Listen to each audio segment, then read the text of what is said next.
Good morning, everyone. My name is Emil, and we can't wait to pitch to you our idea of Space Burgers. Space Burgers is an investigation into the effect of microgravity on animal stem cells used in meat culture. It is incredibly costly to send resources into low Earth orbit.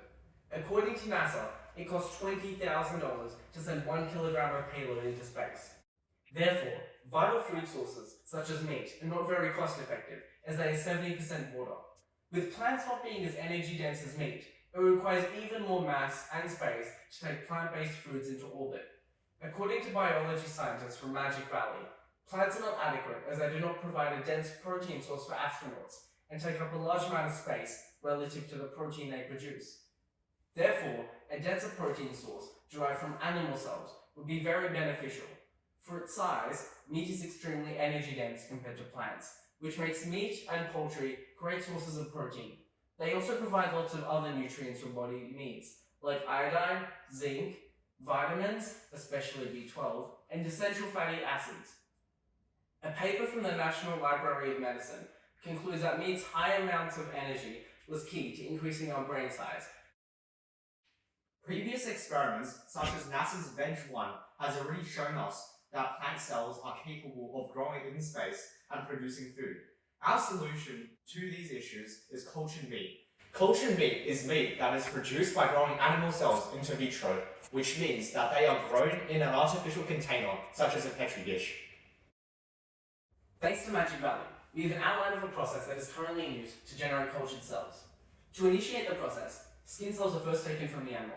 Next, a mix of nutrients, growth hormones, amino acids, and fetal bovine serum is placed in the same container as the extracted cells, giving them access to everything they need to grow and duplicate. The skin cells are reprogrammed into induced pluripotent stem cells. After a bit of time, the iPSCs are differentiated into muscle and fat cells. These muscle and fat cells are then removed from the nutrient-filled liquid and separated. These are then mixed back together and shaped for the desired product. Here's the advantages of cultured meat. Firstly, cultured meat has all the benefits of regular meat. It's a good source of nutrients and protein. Meat is a good inclusion to a healthy and varied diet, operates in a resource-constrained environment, and every kilogram of supplies matter. Cultured cells require significantly less resources than traditional meat. With statistics acquired from the USDA, meat has the highest concentration of protein per 100 grams in comparison to beans, which are as 6 grams, tofu as 17 grams, eggs at 13 grams, and plant-based meat at 17 grams. Meat also has a higher concentration of zinc at 5 milligrams. Our aim is to observe how animal stem cells are affected by microgravity. A related experiment is when the first cultured meat burger was produced in 2013 by Mark Post at the Maastricht University. The original burger cost over $300,000 and took 2 years to grow. One of the more recent experiments that was conducted by NASA in 2017 regarding food production in space was the advanced plant habitat that they sent to the ISS in April and June of 2017.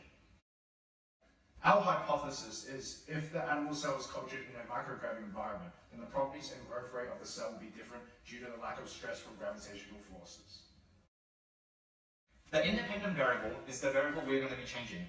We will be changing the amount of gravity present in the surrounding environment of the experiment. One sample of meat will be on the ISS and the other sample of meat will be on Earth. Our dependent variable is the thing we are going to measure. We will be comparing the mass and growth of the meat culture in space and on Earth. Resources used to produce X amount of meat in space in comparison to the same amount on Earth. We will keep the amount of cells to be cultivated, the initial amount of cells to be cultivated, the same across the two experiments. We will be using the same nutrients and cell types in both experiments, and the overall material and equipment will be the same. There are 3 main components for our experiment. The first main component is a nutrient solution. The nutrient solution is composed of 3 main ingredients. The first ingredient is Delbecco's modified eagle medium, which is a common medium for growing mammalian cells and contains many vital nutrients. It's a chemically defined medium, which means it is not derived from animals and is synthetic. The fact that it's synthetic allows it to be easily reproduced on the International Space Station, where resources such as animals are not available. The nutrient solution also contains another substance called phosphor. Usually, a substance called fetal bovine serum is used to grow and culture the cells. However, fetal bovine serum is derived from animals and is unviable to be used in space.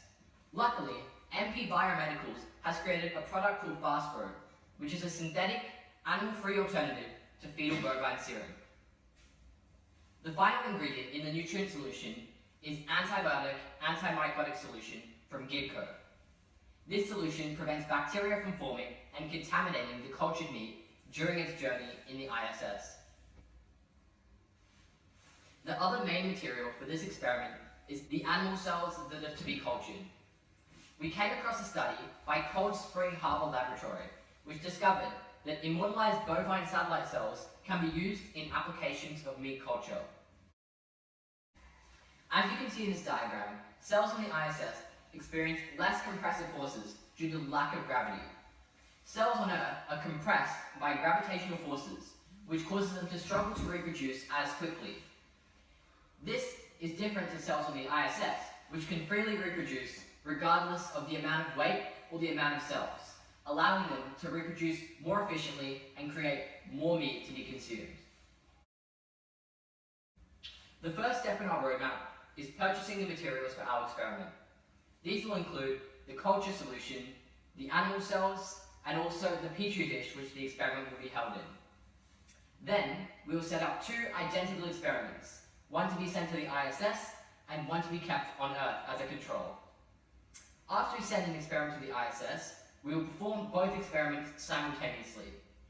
Once we have both experiments from the ISS, we will evaluate our results and test if our hypothesis is correct.